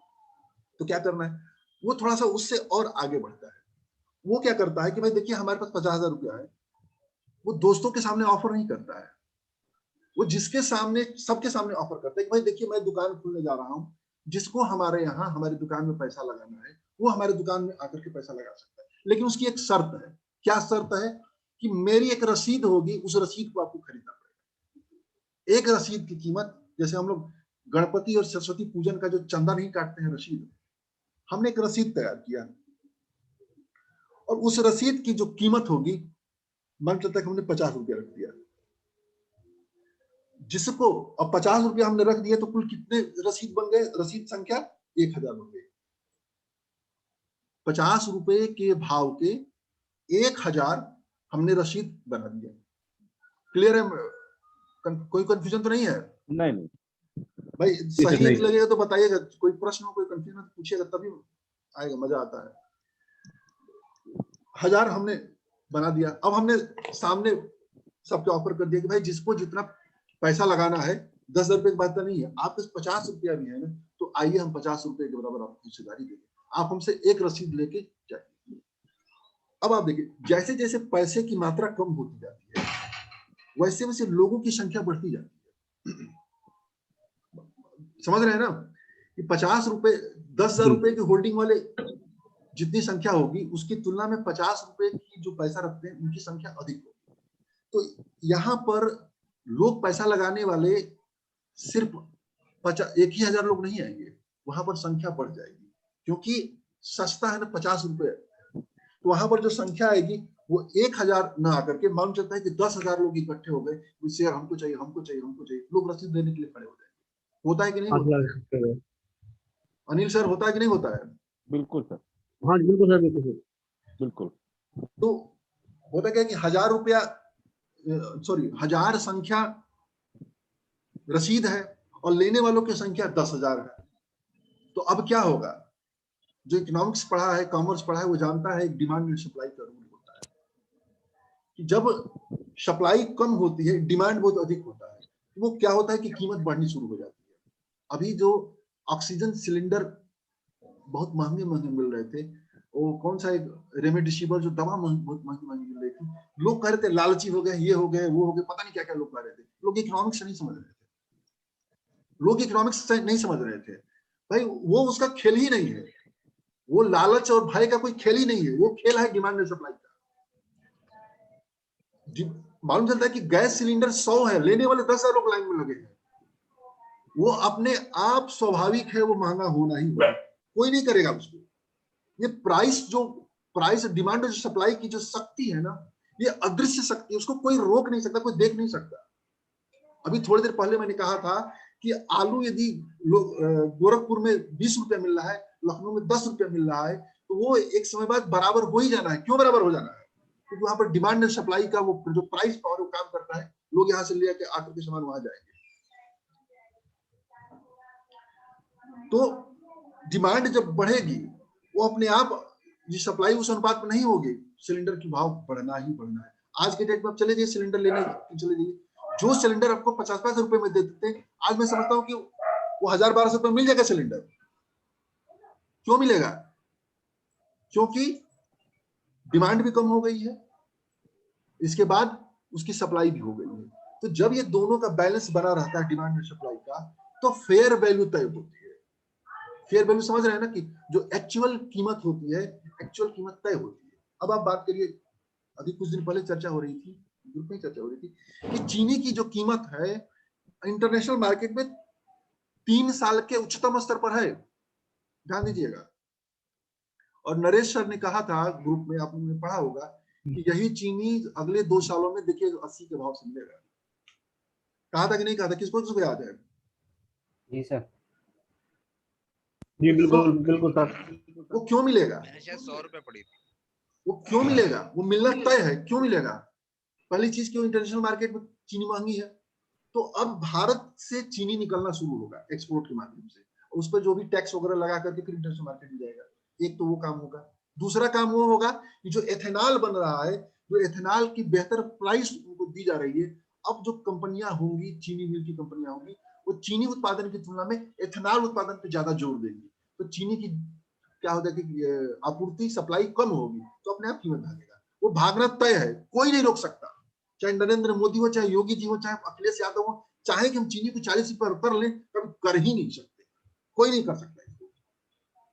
डिमांड एंड सप्लाई का जो प्राइस, जो पावर है ना, वो अदृश्य शक्ति है, कोई नहीं रोक सकता, कोई नहीं। जैसे किसी चीज की डिमांड, अपने आप देखिए, अभी क्रूड कितना सस्ता हो गया, फिर क्रूड कितना महंगा हो गया, ये डिमांड एंड सप्लाई है। गोल्ड घटता है बढ़ता है, वो डिमांड एंड सप्लाई है, कोई इसको कोई कहीं नहीं कर सकता। जैसे मैंने थोड़ी देर पहले कहा था ना, कि प्रत्येक गवर्नमेंट जो है, वो जो एफडी वगैरह पे जो रिटर्न कम कर रही है, वो कम करेगी नहीं, वो होता जाएगा। आप यूरोपीय अमेरिकन कंट्री में चले जाइए, तो जो एफडी पे रिटर्न था 4-4% मिलता है। इवन यहाँ तक कि आपको बैंक में पैसा रखने के लिए भी पैसा देना पड़ेगा। क्यों देना पड़ेगा? इसको समझने की जरूरत है। ये इकोनॉमिक्स है, ये होके रहेगा, आप देखते रहिएगा, कोई नहीं रोक सकता है। तो उसी तरह से जब डिमांड एंड सप्लाई असंतुलित होगी, तो वो कीमत बढ़ना ही बढ़ना तय है। या तो यदि सप्लाई ज्यादा होगी, डिमांड कम होगी, तो कीमत नीचे आएगा, और डिमांड अधिक है, सप्लाई कम है, तो कीमत अधिक जाएगा।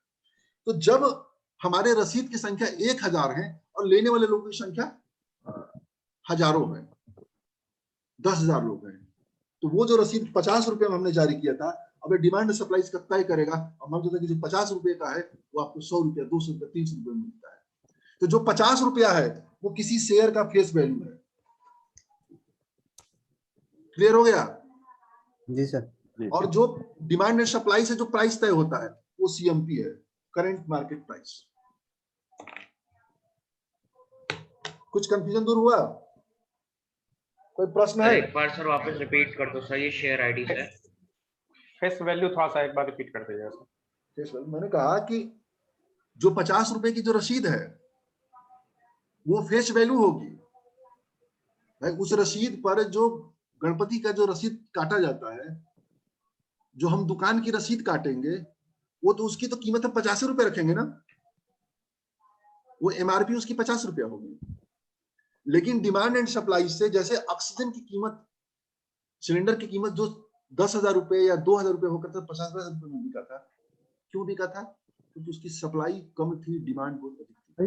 वैसे ही ये जो 50 रुपए वाली रसीद की डिमांड बहुत अधिक होगी, तो ये 50 रुपए वाली रसीद होगी, वो 50 का 90 करके 100 रुपए 150 रुपए जो तय होगा, कोई तय नहीं करेगा, वो मार्केट तय करेगा। वो दुकानदार यदि चाहे कि हम इस 50 को 100 रुपए में बेचे, 100 रुपए में नहीं बेच पाएगा, कभी नहीं बेच पाएगा, कोई नहीं बेच पाएगा उसको। वो प्राइस और जो डिमांड एंड सप्लाई होता है ना, वो तय होता है। और ये बहुत डिमांड एंड सप्लाई की जो शक्ति है ना, पावर, बहुत ही स्ट्रांग पावर है, कोई नहीं इसको रोक सकता। तो जो रसीद पे भाव छपा है वो फेस वैल्यू है, और जो उस पे मार्केट प्राइस है, जो डिमांड सप्लाई से प्राइस तय हुआ, वो करंट मार्केट प्राइस है। यानी जैसे आप रिलायंस इंडस्ट्री का शेयर उठा लीजिए, तो रिलायंस इंडस्ट्री का शेयर 1 रुपया फेस वैल्यू है और भाव है 2200 रुपया। तो 1 रुपया जो है फेस वैल्यू है, वो रसीद की कीमत है, और जो 2000 रुपया है वो डिमांड एंड सप्लाई से प्राइस होता है। कंफ्यूजन क्लियर हो गया? कोई इस पर प्रश्न तो नहीं है? जी सर। जी सर। अब हम आते हैं इसके आगे। शेयर आप लोगों ने समझ लिया? शेयर समझ लिया? जी सर। बोलते रहिए भाई, मजा। हम भी बहुत उस टाइप के आदमी हैं। Sir current market price sir वो डिमांड एंड सप्लाई से डिसाइड होगा। हाँ, ये अखिलेश जी कुछ कहना चाह रहे थे। अखिलेश जी, अखिलेश जी। जी सर, मैं बोला कि समझ गए हैं। चलिए ठीक है। अब हम आते हैं दुकान पे। अब चलिए दुकान पे ही चलते हैं, इसी दुकान पे चलते हैं। जब हमने दुकान खोल दिया, अब हम दुकान पर मालूम चलता है कि 5 सामान रखते हैं। एक छोटा सा एग्जांपल लेते हैं। अब हम शेयर से उठ करके अब निफ्टी सेंसेक्स की तरफ आ रहे हैं कि सेंसेक्स निफ्टी कैसे बनता है। अब इसको फंडा बिल्कुल क्लियर हो जाएगा कि मालूम चलता है कि हमने दुकान में 5 सामान रखा है। क्या रखा है? एक टी शर्ट रखा है, नोट करते जाइए। टी शर्ट की कीमत 100 रुपया है, ध्यान दीजिएगा। मालूम चलता है कि एक पेन रखते हैं, पेन की भी कीमत 50 रुपया है। एक हमने घड़ी रख लिया जी, घड़ी की कीमत मालूम चलता है कि 200 है। हमने चावल रख लिया, चलिए चावल की कीमत मान लेते हैं 1000 रुपये का चावल हमने रख लिया। 5वां, एक हमने कोई और साबुन रख लिया, साबुन की कीमत 100 रुपया है। हमने ये दुकान रख लिया। अब दुकान की हमारी कुल कीमत कितनी हो गई, अब इसको हम ऐड कर देते हैं। तो 100, 50, 150, 150, 200, 350, 350, 1350, 1450, यानी उस दुकान की कुल कीमत हो गई 1450 रुपया। ठीक है ना? अगले साल का समय है, ये 2021 चल रहा है। इसी दिन का 2022 आया, अगले साल आया। किसी की कीमत बढ़ी, किसी की कीमत घटी। चलता है कि हम चलते हैं कि टी शर्ट जो 100 रुपये का था वो 120 रुपये में मिलने लगा। पेन जो 50 रुपये का था वो 60 रुपये मिलने लगा। घड़ी जो 200 रुपये की थी वो 150 रुपये मिलने लगी। चावल जो 1000 रुपये का था वो मालूम चलता कि 8000 रुपये का मिलने लगा, अरे सॉरी 800 का मिलने लगा। और जो साबुन 100 रुपये का था वो मालूम चलता है कि 120 का मिलता है। एक छोटा सा एक सामान्य एग्जाम्पल हमने किया है। अब 2022 में हम दुकान की कीमत तय करते हैं। दुकान की कीमत हम तय करते थे 120, 60, 180, 180, 150, 330, 330, 800, 1130 और 1130, 120, 1250। आप लोगों ने नोट किया? कौन कौन नोट कर रहा है? केवल मनीष, अरे सॉरी कालराज नहीं नोट कर रहे हैं क्या? और कोई नोट नहीं कर रहा है क्या? चले कोई बात नहीं। तो क्या सुनील सर भी नोट कर रहे हैं क्या? Yes sir. अब देखिए 1200, अब 1250, अब 1250 हुआ तो अगले साल दुकान की कीमत गिरी कि दुकान की कीमत घटी? दुकान की गिर गई सर, गिर गई। लेकिन अभी ये खेल पूरा नहीं हुआ है। गिर गई। खेल इसमें पूरा इसलिए नहीं हुआ है कि मालूम चलता है कि टी शर्ट 50 रख रखे हैं दुकान में, पेन 100 रख रखा है, तो अभी तो ये साधारण हुआ। अब इसकी हम उसमें मात्रा को भी मिला देते हैं। चलिए मात्रा को मिलाते हैं। मालूम चलता है कि टी शर्ट उसने दुकान में 5 रख रखा है, पेन जो है 10 रख रखा है, घड़ी मालूम चलता है कि 5 रख रखा है, चावल मालूम चलता है कि 10 रख रखा है, और साबुन 100 रख रखा है। अब दुकान की कुल कीमत कितनी होगी? अब दोनों का मल्टीप्लिकेशन करिए, यानी 100 इंटू 5 500, 50 इंटू 10 500, ठीक है ना? 205 इंटू 1000, फिर 100 इंटू 10 1000, और साबुन 100 इंटू 100 यानी 10,000। अब इसको ऐड करिए, जब ऐड करेंगे तो 500 500 1000 1000 1000 2000 3000 13,000 वैल्यू। अब अगले साल जब कीमत बढ़ी तो हमने उसके सामने मात्रा 5 10 5 10 और 100, तो ये 600 हो गया, 600 फिर 600 हो गया, फिर 750 हो गया, फिर 8000 हो गया, फिर ये 12000 हो गया। अब इसको जोड़ते हैं, 600 600 1200 1200 1950 9950 9950, यानी कुल मिलाकर के ये जो है आपका 22,000 रुपया आ गया। अब आप देखिए कि अगले साल जो है, इस साल जो दुकान की कीमत रही 13,000 रुपया रही, अगले साल जो दुकान की कुल कीमत कितनी हो गई? 22,000। फिगर में फर्क आया कि नहीं फर्क आया? बिल्कुल आया ना फर्क? तो अब ये जानिए, ये जो आपका जो प्राइस दिखा, जो 13,000 रुपया आया, ये निफ्टी है। ये निफ्टी आज का भाव है, और जो कल के दिन जो 22,000 रुपया आया, वो निफ्टी के कल का भाव है। कंफ्यूजन क्लियर हो? मैं जो कहना चाह रहा हूं हो गया आप लोग का क्लियर? निफ्टी जो है 50 कंपनियों के कीमत और उसकी मात्रा, ध्यान दीजिएगा, कीमत और उसकी मात्रा दोनों को मल्टीप्लिकेशन जब करते हैं उसका सबका औसत है। एक रफ आइडिया यही है। सेंसेक्स 30 कंपनियों का है। क्लियर हो गया? अब और फिर और अगला और आगे बढ़ते हैं। अब दुकान उस तरीके से खुल गया, वहां तक तो क्लियर है ना? अब आप देखिए कि गवर्नमेंट कहती है कि जो उस तरीके से दुकान खोलेगा वो सब उस तरीके से दुकान नहीं खोल पाएंगे, यानी जो रसीद छाप करके बांटी जाती है वो उस तरीके से सभी दुकान नहीं खोलेंगे। दुकान कौन कौन खोलेगा? जिसको भी दुकान खोलना होगा उसको कहीं ना कहीं इनरोलमेंट कराना पड़ेगा, यानी उसको रजिस्ट्रेशन कराना पड़ेगा। कहाँ रजिस्ट्रेशन कराना पड़ेगा? एनएससी और बीएससी पर। क्लियर हो गया? जी। फेस वैल्यू आपका तय होगा। सर ये Kolkata stock exchange, Hyderabad stock exchange ये बंद हो चुका है क्या? बंद हो चुका है, बंद हो चुका है। जो होगा, अब देखिए जो प्राइस आप लेकर के आएंगे, जो डिमांड एंड सप्लाई का, वो हमारी एक कमेटी बनेगी, हमारी कमेटी तय करेगी कि आपका करंट मार्केट प्राइस क्या है। जो आता है ना कि आप देखिए फेस वैल्यू इतना और इतने भाव पे आ रहा है, आप लोग देखते हैं ना, तो वो जो है उसका एक रिसर्च होता है। रिसर्च उनका जो कोई कमेटी होती है, जैसे भी होती है, होता है। फिर इसकी प्रॉपर वे में निगरानी करनी पड़ेगी सेबी के द्वारा। जो भी उसका एक पूरा सिस्टम है, जिसको भी उस तरीके से दुकान खोलना है वो उसको आपको एनएससी बीएससी के पोर्टल पर आना ही पड़ेगा। तो एनएससी बीएससी पर जब आते हैं लोग, जब पहली बार लेकर के आते हैं, जब पहली बार शेयर को लेकर के आते हैं, तो वो शेयर आईपीओ कहलाता है, इनिशियल प्राइस ऑफर। ठीक है ना? तो अब आज की डेट में देखिए 2 इंडेक्स हो गए, बीएससी और एनएससी। BSE पर लगभग 6000 कंपनियां लिस्ट है इस तरीके से, और NSE पर लगभग 1600 कंपनियां लिस्ट है। ठीक है ना? जी सर। अब आप आते हैं इसके थोड़ा सा और आगे बढ़ते हैं। मान लीजिए वो जो दुकान है वो दुकान चलने लगी, और दुकान चलने लगी तो कोई आता है कहता है कि भाई हमको आपकी दुकान खरीदना है, और उस दुकान से पर मंथ की मान लीजिए 10,000 की इनकम हो रही है। मैं एक छोटा सा एग्जांपल देता हूँ। हम उससे कहते हैं कि ऐसा है भाई कि जो तुम्हारे दुकान में जितनी कीमत है ना, मतलब जितने का सामान है, उस सामान की कीमत हमसे ले लो, दुकान हमको दे दो। क्या वो देगा?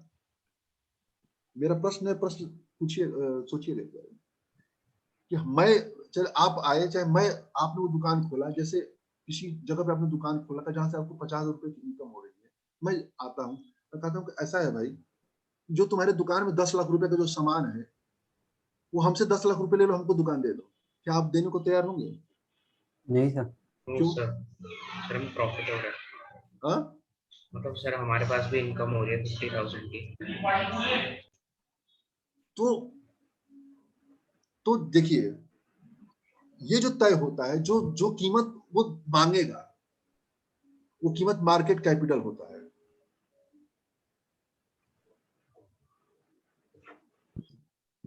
मार्केट कैपिटल समझे क्या हो गया? जी जी। यानी कि शेयर की संख्या और डिमांड एंड सप्लाई। यदि हम मार्केट कैपिटल को प्रोफेशनल तरीके से नहीं समझना चाहते हैं तो हम सामान्य समझते हैं कि वो जो दुकान जितने में बिकेगी, भाई जब वो दुकान उसको बेचने जाएगा वो आदमी, तो वो अनुमान लगाएगा कि इस दुकान से हम अगले 10 सालों तक कितना पैसा कमा सकते हैं। भाई वो जो दुकान है उसके लिए जीविका का साधन है ना, उसको पर मंथ की कमाई मिल रही है ना, उससे वो देखेगा कि भाई हम इस पैसे, इससे कितना पैसा कमा सकते हैं, और उसको देख करके उस दुकान की कीमत वो तय करेगा। तो मार्केट कैपिटल जो होता है वो कीमत होती है, जो कि वो कीमत अनुमान लगाएगा। और प्रोफेशनल तरीके से मार्केट कैपिटल क्या होती है कि जो CMP यानी जो डिमांड एंड सप्लाई से जो कीमत तय होती है वो, और जो शेयर संख्या होती है वो, ये जो होगा मार्केट कैपिटल होगा। अब मार्केट कैपिटल, अब आप आइए तो 3 तरह के मार्केट कैपिटल होते हैं, 3 का बल्कि 4 तरह के होते हैं। एक होता है लार्ज कैप, मिड कैप, तीसरा स्मॉल कैप, और थोड़ा सा नीचे जाएंगे माइक्रो कैप, और पांचवा जाएंगे तो वो पेन्नी स्टॉक, जिसको भंगार कैप कह सकते हैं। लार्ज कैप, लार्ज कैप वाला कौन सा है? क्या? फिफ्थ वाला माइक्रो कैप के बाद भंगार cap, Penney stock, Penney stock, less than 10 rupees वाला स्टॉक्स। अब हम आते हैं इस पर लार्ज कैप पर चर्चा करते हैं। सामान्यतः मार्केट में जो 10,000 करोड़ से ऊपर की मार्केट कैपिटल कंपनियां होती हैं उसको लार्ज कैप कहा जाता है। सामान्यतः की बात कर रहा हूं, लेकिन सेबी ने डिसाइड किया है कि जो मार्केट कैपिटल के हिसाब से जो शीर्ष की 100 कंपनियां हैं वो लार्ज कैप है। टॉप 100 कंपनीज लार्ज कैप, 101 से लेकर के 150 तक, सॉरी 250 तक मिड कैप, 250 से नीचे मिड कैप, स्मॉल कैप, और उसके नीचे आप चलते जाइए, इसे माइक्रो कैप कहा जाता है। माइक्रो कैप तो 1000 करोड़ से नीचे की कंपनियां हो जाएगी, वो माइक्रो कैप। और जो भंगार कैप जिसको मैं कह रहा हूँ वो 100 करोड़ से भी नीचे चले जाइए तो भंगार कैप हो जाती है। अब हम बात करते हैं लार्ज कैप की, बात करते हैं। रिस्क हर जगह होता है, रिस्क हर जगह होता है। लार्ज कैप में रिस्क हम यदि 1 पॉइंट लेते हैं तो मिड कैप में रिस्क 2 पॉइंट ले लें, और स्मॉल कैप में रिस्क 3 से 4 पॉइंट ले लेते हैं, और माइक्रो कैप में जैसे जैसे उतरेंगे, भंगार कैप में तो आप रिस्क का 10 गुना कर लीजिए, 10 टाइम्स कर लीजिए, और माइक्रो कैप में 6-7 कर लीजिए। लार्ज कैप में पैसा लगाना सुरक्षित होता है, लेकिन अब आप देखिए इसको, यदि लार्ज कैप को हम लंबे समय तक होल्ड करते हैं, स्टॉक्स को। तो वो जो स्टॉक्स होता है लार्ज कैप वाला, लगभग 18-20% के आसपास रिटर्न देता है, या 20%, 22% के आसपास रिटर्न देता है, लेकिन लगातार रिटर्न देगा। मिड कैप में जाते हैं तो फ्लक्चुएशन थोड़ा सा ज्यादा होगा, लेकिन यदि लॉन्ग टर्म में होल्ड करते हैं तो इसका रिटर्न जो 25-26% का, बल्कि उससे थोड़ा सा 30% तक जा सकता है। स्मॉल कैप में जाएंगे तो 40-40% की ग्रोथ लेके आएगा, लेकिन जैसे जैसे हम नीचे जाते हैं वैसे वैसे वो जोखिम भी बढ़ते जाता है। अब लार्ज कैप में आप उठाते 10 कंपनियां उठाएंगे तो 8 कंपनियां जो है वेल्थ क्रिएटर होती है। मिड कैप में उठाएंगे 10 कंपनी उठाएंगे तो 6 जो है वेल्थ क्रिएट करती है। स्मॉल कैप में आएंगे 10 उठाएंगे तो 3 या 4 कंपनियां वेल्थ क्रिएट करती है। और माइक्रो कैप भंगार कैप में जाएंगे तो 20 कंपनी उठाएंगे तो 1 या 2 ऐसी कंपनी होती है जो वेल्थ क्रिएट करती है, नहीं तो बाकी वेल्थ डिस्ट्रॉय करती है। क्लियर हो गया? मैं जी कहना चाह रहा हूँ बिल्कुल सर। यदि आपको पैसा अच्छे से कमाना है, अच्छे से लगाना है, तो फिर आपको लार्ज कैप में फोकस करना चाहिए। यदि आप रिस्क ले सकते हैं तो फिर मिड कैप स्मॉल कैप। और सबसे अच्छा है, मेरा कहना है कि निफ्टी और नेक्स्ट निफ्टी नेक्स्ट 50 में पैसा लगाइए, सबसे अच्छे उसमें शेयर्स होते हैं। वो क्या है कि वो पहले से ही उन्हें छांट करके, जो क्रीम जो है ना, वो क्रीम कंपनियां बाहर कर दी गई है आपके लिए, और उसमें इन्वेस्टमेंट करेंगे तो अच्छा रिटर्न आएगा। ये मतलब ये चीजें मैंने बताई है। और अब मैं क्या बताऊं, मुझे लगता है कि यहीं तक मैं बताने के लिए सोचा था। और एक और मैंने टॉपिक तैयार किया था, लेकिन मैं उसको अगले संडे को बताऊंगा। मैंने चार्ट पर और एमएसीडी पर थोड़ा बताने के लिए मैंने किया था, उसके बारे में अगली चर्चा करूंगा। नोट कर ले रहा हूँ सर, अगली बार जो प्रोग्राम होगा इसी टॉपिक पे होगा, चार्ट एंड एमएसीडी। हाँ, एमएसीडी और क्या कहते हैं वो मूविंग एवरेज वगैरह थोड़ा बहुत। जी, मूविंग एवरेज। आज का मेरा कार्यक्रम समाप्त हो गया। कितना घंटा मैंने दिया? लगभग 2 घंटे मैंने क्लास लिया है। तो कैसा लगा? आप लोग अपनी प्रतिक्रिया बताइए। सहर्ष धन्यवाद सर, बहुत बढ़िया। बहुत बढ़िया क्लास सर, बढ़िया। ये सभी के लिए बढ़िया जानकारी थी। और कई चीजें हम लोग के दिमाग में आती है पर व्यक्त नहीं कर पाते और समझ नहीं पाते उसमें। बहुत कुछ निराकरण हुआ आज। ये शिवान सिंह कुछ कहना चाह रहे हैं। शिवान। हाँ सर, मेरा सवाल ये था कि जैसे हम निफ्टी 50 में इन्वेस्ट करते हैं, और ये जो 50 कंपनियां हैं ये बदलती भी रहती है। मान लीजिए कोई दूसरी कंपनी उसमें आ गई 50 में और वो कंपनी निकल गई, तो जो हमारा इन्वेस्टमेंट है वो कैसे आखिर फिर जाता है अगली वाली कंपनी में? या तो आप उसको निकाल दीजिए अपने पोर्टफोलियो से। जी, 2 तरीके हैं, या तो आप डायरेक्ट जाते हैं या म्यूचुअल फंड के जाते हैं। म्यूचुअल फंड के सहारे जाते हैं तो इंडेक्स फंड लेते हैं या ईटीएफ लेते हैं। वो म्यूचुअल फंड का काम है, उसको छोड़ दीजिए, आपको नहीं देखना है। यदि आप करते हैं तो आप उसको देखिए, फंडामेंटल तय करिए कि देखिए वो कंपनी जो बाहर जा रही है क्यों बाहर जा रही है। यदि मेरा तो अपना मानना है कि यदि हम सख्त रूल को मानने वाले हैं तो जैसे ही निफ्टी से बाहर गया उसको निकाल, फिर उसके तरफ मत देखिए जी, उसके साथ निकाल जी सर। और थैंक यू सर। और कोई प्रश्न? हाँ सर, एक प्रश्न है। हाँ सर, ये बीएससी जो खरीदते हैं, ये बीएससी मतलब क्या सेंसेक्स को ही खरीदते हैं? BSc share? हाँ सर। नहीं, रसीद का जहाँ पे रजिस्ट्रेशन होता है वही है बीएससी एनएससी। अब देखिए, सर ये एनएसडीएल सीएसडीएल बारे में जानना था। एनएसडीएल सीएसडीएल वो डीमैट अकाउंट जो खोलते हैं, डीमैट अकाउंट खोलते हैं। सर ये पैन कार्ड जो बनाते हैं उसमें भी एनएसडीएल का मैसेज आता है, वो भी वही एक ही?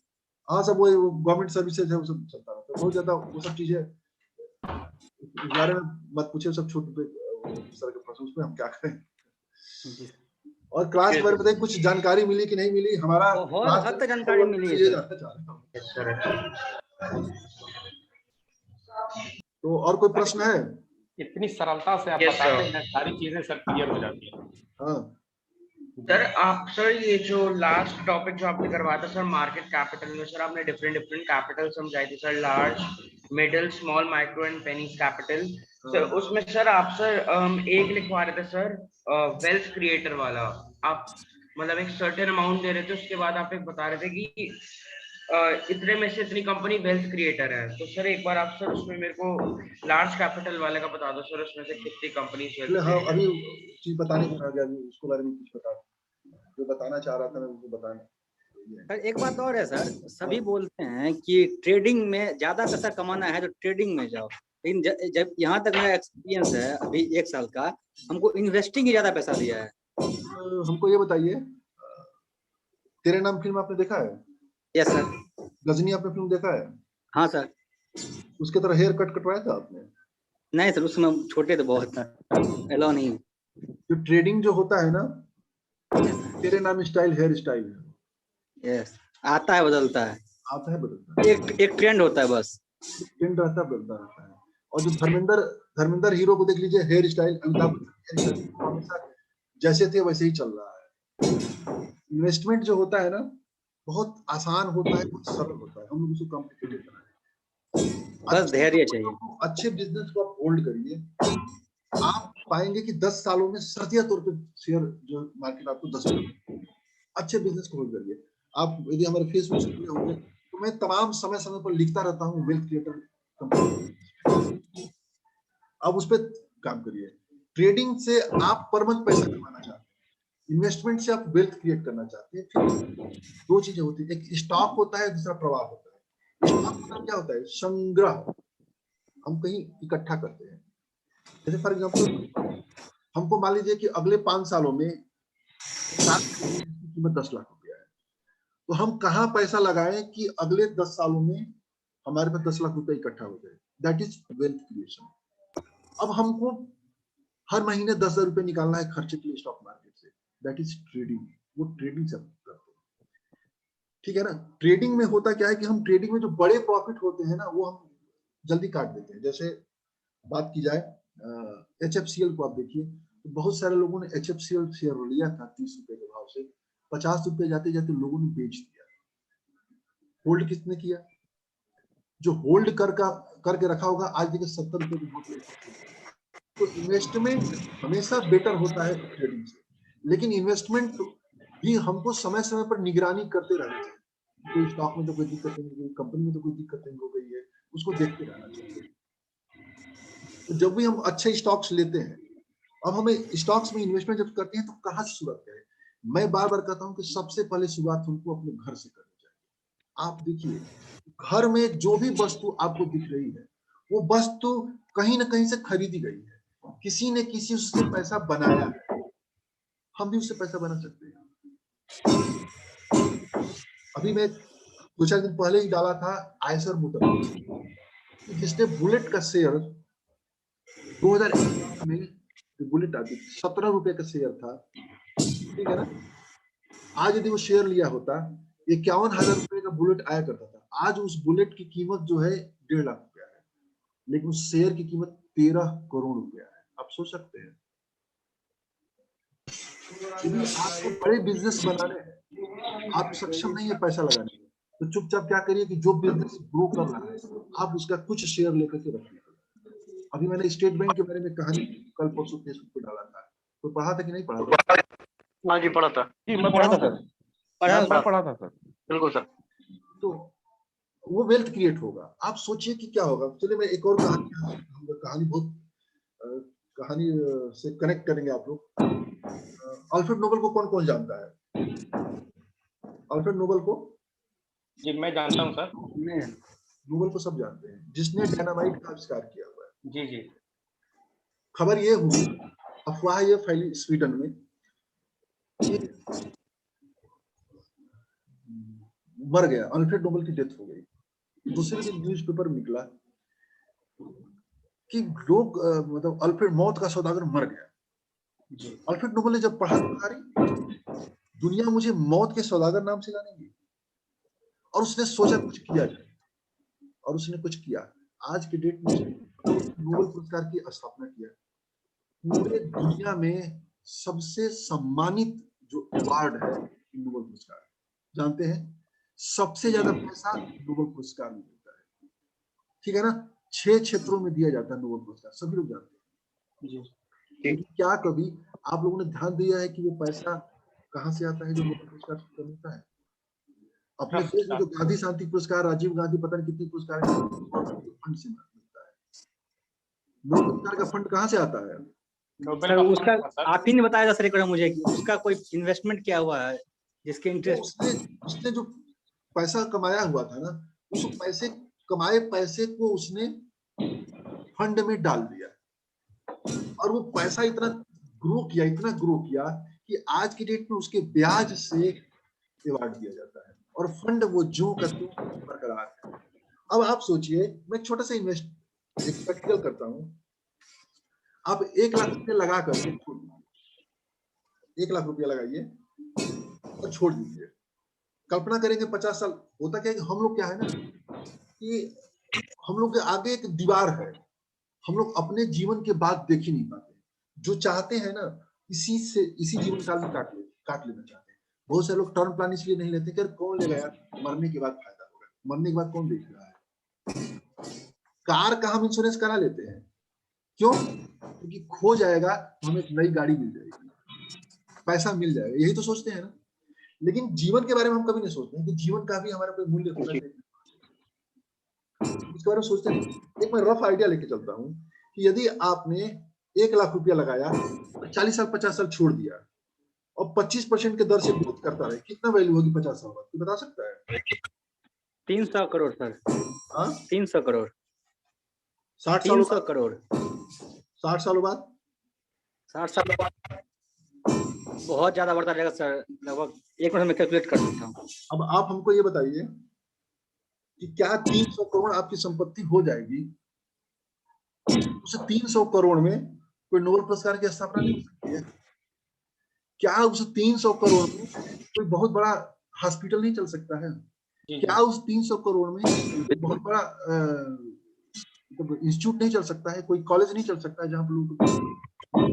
बिल्कुल चल सकता है। आपका नाम धरती, जब तक धरती रहेगी साला तब तक। तो आप जो है उस नाम के बारे में सोचिए, जो हम नाम कमा रहे हैं, नाम जो है ना उसके बारे में हमको सोचना है।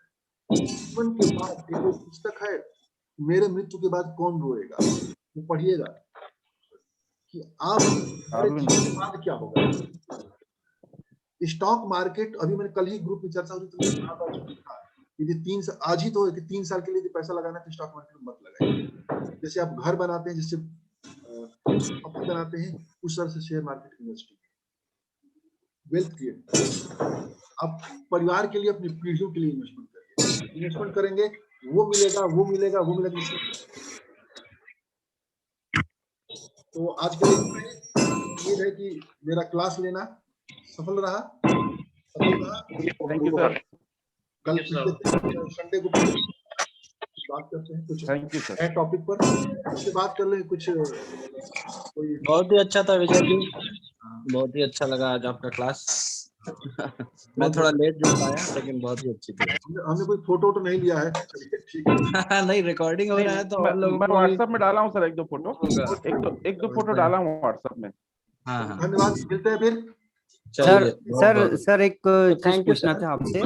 पूछिए। सर वो आपके फेसबुक हैंडल का नाम पूछना था, मैं थोड़ा सा कनेक्ट नहीं। हाँ सर, ग्रुप ये एक से सर मैं जुड़ा हुआ हूँ, जो तो ट्रैवल ग्रुप है सर। ट्रैवल ग्रुप में मेरा तो सर है, नाम विजय शंकर करहिया, हिंदी में लिखिए आ जाएगा। हाँ सर, क्या लिखना है हिंदी में? शंकर करहिया लिखिए हिंदी में। जी सर, मैं सर्च कर लेता हूँ सर। ठीक है, ओके जी सर, बाय बाय, नमस्कार, थैंक यू सर आज की क्लास के लिए। Okay, thank you sir.